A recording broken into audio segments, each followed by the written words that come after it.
রমজানের শেষ 10 দিন মসজিদে ইতিকাফ করা গুরুত্বপূর্ণ একটা পয়েন্ট। মসজিদে ইতিকাফ করা, খুব মনোযোগ দিয়ে শুনি। রাসূল করিম সাল্লাল্লাহু আলাইহি সাল্লাম রমজানের রোজা ফরজ হওয়ার পর থেকে নিয়ে তার মৃত্যু পর্যন্ত একটি বছরের জন্য রমজানের শেষ দশক মসজিদে ইতিকাফ করা ছাড়া ছিলেন না।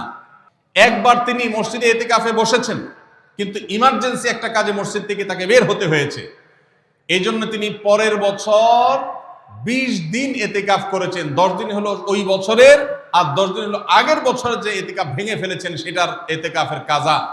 তার মানে হলো নবীজির জীবনে কখনো ইতিকাফ 1 বছর একটা রমজান মাসেও ছাড়েন নাই। এত গুরুত্বপূর্ণ আমল যে রমজানের এই আমলটা তিনি কখনোই ছাড়েন নাই। দুর্ভাগ্য আমাদের, এখানেও হয়তো বেশিরভাগ মুসলমান আমরা জীবনে একবারের জন্য রমজানের শেষ 10 দিন ইতিকাফ করি নাই। যে আমল নবীজি জীবনে কখনো ছাড়েন নাই সেটা আপনি জীবনে একবারও করেন নাই। এর চাইতে বড় হতভাগা উম্মত আর কি হতে পারে?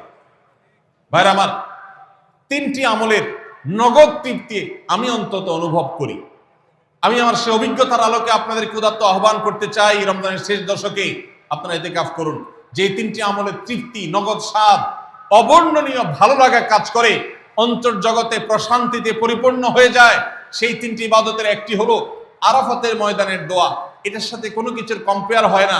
অবর্ণনীয় এক তৃপ্তি লাগে আরাফাতের ময়দানে দোয়া করতে। দ্বিতীয় হলো সিজদায় গিয়ে চোখের পানি ফেলে আল্লাহর কাছে দোয়া করতে অসম্ভব ভালো লাগা কাজ করে। ভোর রাতে দোয়াতেও একই স্বাদ পাওয়া যায়। আর 3 নম্বর হলো রমজানের শেষ দশকের ইতিকাফ। ইতিকাফ যে একবার করেছে সে জীবনে বারবার করে, তাকে আর ফেরানো যায় না। এই জন্য ভাইরা, রমজানের শেষ দশকে আমরা আল্লাহর ঘরে বসে গিয়ে ইতিকাফ করার চেষ্টা করবো তো ইনশাআল্লাহ। অনেক এলাকায় বৃদ্ধ মানুষ, বুড়া মানুষ বসায় দেওয়া হয় টাকা পয়সা দিয়ে। যে টাকা নিয়ে ইতিকাফ করে সেও গুনাহগার, আর যারা টাকা নিয়ে ইতিকাফে বসায় তারাও গুনাহগার। কারণ ইবাদত টাকা পয়সা দিয়ে চলবে না। রমজানের শেষ দশক মসজিদে ইতিকাফ করবো তো ইনশাআল্লাহ। আল্লাহ আমাদেরকে তৌফিক দান করুন। যুবক ভাইরা, একটাবার বসে দেখেন, অসম্ভব ভালো লাগা কাজ করে। মনে হয় যে আল্লাহর মেহমান আমি, এই ফিলটা হয়। কারণ আল্লাহর ঘরে এসে বসে আছেন আপনি কারোর কাছে কোনো কিছু চেয়েছেন, চাইতে চাইতে একটা পর্যায়ে তার পাও জড়িয়ে বসে গেলেন, একদম বসে গেলেন, তার ঘরের সামনে বসে পড়লেন। ইতিকাফটা অনেকটা এরকম। রমজানের প্রথম 20 দিন আল্লাহর কাছে হাত দিয়ে দোয়া করলাম, আর শেষ 10 দিন একজন মসজিদে গাঁটটি মুস্কা নিয়ে পড়ে গেলাম। ব্যাপারটা হলো কারো পায়ে ধরে পড়ে যাওয়ার মতো। আশা করা যায় ইতিকাফকারীকে আল্লাহ তাআলা ক্ষমা না করে মসজিদ থেকে ফেরাবেন না। এই জন্য ইতিকাফ করার চেষ্টা করবো তো ইনশাআল্লাহ।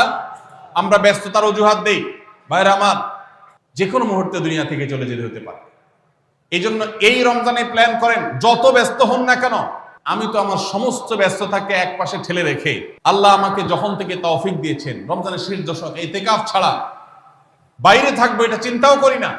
এই জন্য যুবক ভাইদেরকে বলবো, প্রত্যেকটা মহল্লাতে 2 জন 5 জন 10 জন করে যুবকরা বসেন, কোরআনের গ্রুপ স্টাডি করেন, কোরআনের পাঠচক্র করেন, নিজেরা কোরআন হাদিসের আলোচনা করেন, রোনাজারি এবং দোয়া করেন। 10টা দিন আল্লাহর সাথে কানেক্টেড হওয়ার চেষ্টা করেন।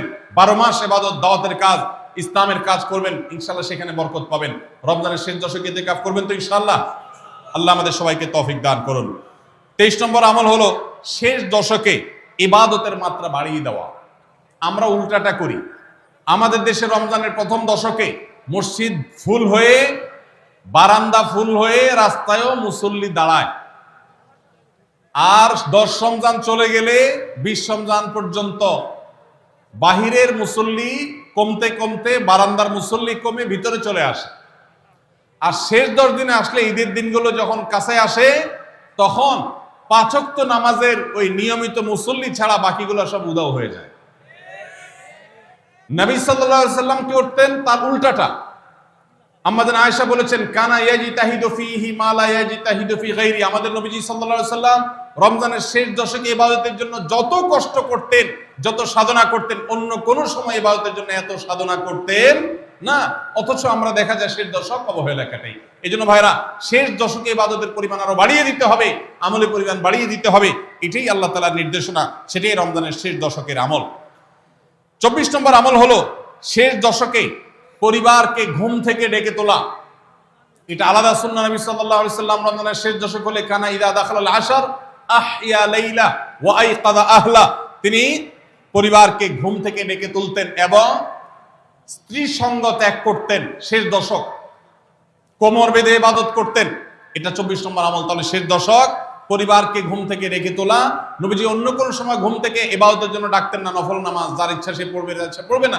কিন্তু শেষ দশক এত বড় অফার, এত বড় সুযোগ, কারণ লাইলাতুল কদর শেষ দশকে আছে, এই জন্য এই দশকে ইবাদতের জন্য পরিবারকে তিনি ডেকে তুলতেন। তারা শুয়ে থাকুক, তিনি এটা সহ্য করতেন না।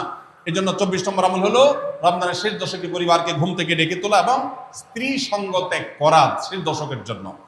25 নম্বর আমল হলো লাইলাতুল কদর অনুসন্ধান করা। রমজানের শেষ দশকের প্রত্যেকটা রাতে কিন্তু শবে কদর হতে পারে, বিশেষ করে বেজোড় রাতে 21, 23, 25, 27, 29 এই রাতগুলোতে লাইলাতুল কদর হওয়ার সম্ভাবনা অনেক জোরালো। সৌদি আরবের মানুষ তাদের বেজোড় রাতে তালাশ করবে, আমরা আমাদের বেজোড় রাতে তালাশ করব ইনশাআল্লাহ। নবীজি সাল্লাল্লাহু আলাইহি ওয়াসাল্লাম বলেছেন যে তাহাররাউ লাইলাতুল কদর ফিল বিত্রি মিনাল আশরিল আওয়াখির মিন রমাদান, রমজানের শেষ দশকের বেজোড় রাতগুলোতে তোমরা শবে কদর হতে পারে সে আশা বেশি বেশি করে ইবাদত বন্দেগী করো। লাইলাতুল কদর ইবাদতকে আল্লাহ বলেছেন লাইলাতুল কদরে খায়রুম মিন আলফি শাহর, 1000 মাস, 1000 মাস ইবাদত করলে যে সওয়াব পাওয়া যাবে, লাইলাতুল কদরের এক রাতের ইবাদতের সওয়াব তার চাইতে বেশি হবে। সেই রাত কোনটা আল্লাহ নির্দিষ্ট করেন নাই, এজন্য শেষ দশকের প্রত্যেকটা রাতেই ইবাদত করার চেষ্টা করা, স্পেশালি বেজোড় রাতগুলোতে। 26 নম্বর আমল হলো লাইলাতুল কদরের আশায় বিশেষ দোয়া পড়া। সেটা কি? আল্লাহুম্মা ইন্নাকা আফুউন তুহিব্বুল আফওয়া ফাআফু আন্নী, আল্লাহ আপনি ক্ষমাশীল, আপনি ক্ষমাকে ভালোবাসেন, অতএব আমাদেরকে ক্ষমা করে দিন। এটা রমজানের শেষ দশকের প্রত্যেক রাতেই পড়বেন। যে রাতটা একটু শান্ত শিষ্ট, একটু শীতল, একটু বৃষ্টিভাব, একটু লাইলাতুল কদরের আবহাওয়া বোঝা যায়, সেই রাতকে লাইলাতুল কদর আশা করে প্রত্যাশা করে বেশি বেশি দোয়া পড়বেন, আল্লাহুম্মা ইন্নাকা আফুউন তুহিব্বুল আফওয়া ফাআফু আন্নী। তাহলে 26 নম্বর আমল হলো লাইলাতুল কদরের দোয়া পড়া। আর 27 নম্বর সর্বশেষ আমল হলো ফিতরা আদায় করা। অর্থাৎ রমজান মাসের রোজাতে যদি ভুল ত্রুটি হয়, এটা রিফাইন্ডের কাজ হয়ে যায়, রিফ্রেশমেন্টের কাজ হয়ে যায় ফিতরার মাধ্যমে। প্রত্যেক সচ্ছল ব্যক্তি তার নিজের পক্ষ থেকে, নিজের স্ত্রী এবং নিজের ছোট বাচ্চাদের তরফ থেকে ফিতরা আদায় করবেন। প্রাপ্তবয়স্ক সন্তান থাকলে তারা তাদেরটা আদায় করবে, আর না হলে বাবা তাদেরটা আদায় করতে পারে। ফিতরা স্বরূপ গরিবদের বাসায় একদিনের খাবার এটা পৌঁছে দিতে হবে। এটা হলো ফিতরা। ঈদের নামাজের আগ পর্যন্ত এটা আদায় করার নির্দেশ নবী সাল্লাল্লাহু আলাইহি ওয়াসাল্লাম দিয়েছেন। তাহলে 27 নম্বর আমল হলো ফিতরা আদায়। এটার মাধ্যমে রমজানের আমল শেষ হয়ে যাবে।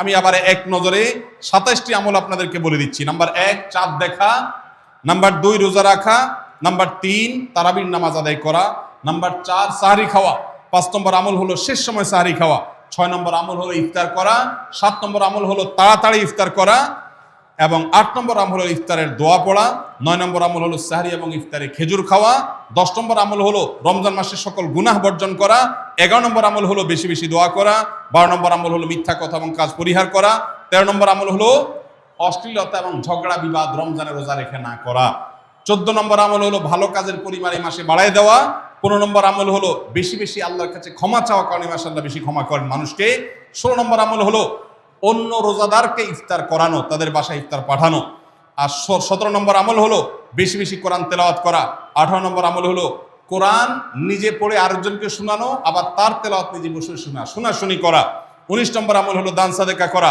20 নম্বর আমল হলো তাহাজ্জুদ এবং বিশেষ করে ভোর রাতে সারি খেতে উঠে দোয়া করা, আর 21 নম্বর আমল হলো উমরা করার সামর্থ্য থাকলে, 22 নম্বর আমল হলো ইতিকাফ করা শেষ দশকে, 23 নম্বর আমল হলো শেষ দশকের বেজোড় রাতে, শেষ দশকের প্রত্যেকটা রাতে ইবাদতের পরিমাণ বাড়িয়ে দেওয়া এবং বিশেষভাবে রাত্রি জাগরণ করা শেষ দশক, আর 24 নম্বর আমল হলো